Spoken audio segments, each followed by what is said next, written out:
Idea of the film ఏంటంటే అశోకుడు great knowledge in the world మొత్తం అన్ని మూలల నుంచి సేకరించారు టు కాంకర్ ద వరల్డ్. ఆ నాలెడ్జ్ మొత్తంతో ఆయన చాలా పెద్ద డిస్ట్రక్షన్ క్రియేట్ చేశారు, లైక్ కళింగ వార్.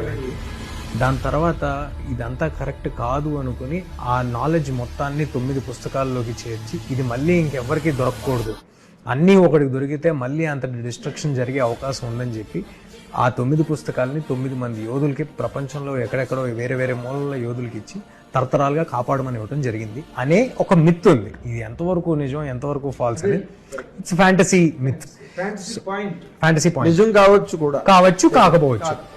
వాళ్ళు ఇప్పుడు మన మధ్య ఉన్నారు అనే ఒక మిత్ అనమాట. వాళ్ళు మన మధ్య ఉన్నారు, కాపాడుతూ ఉంటారు ఎవరికి తెలియకుండా.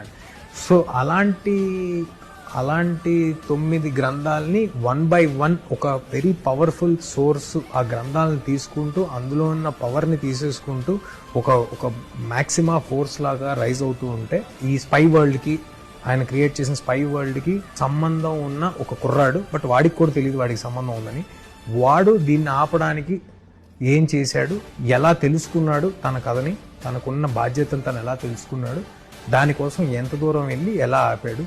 ఈ కథకి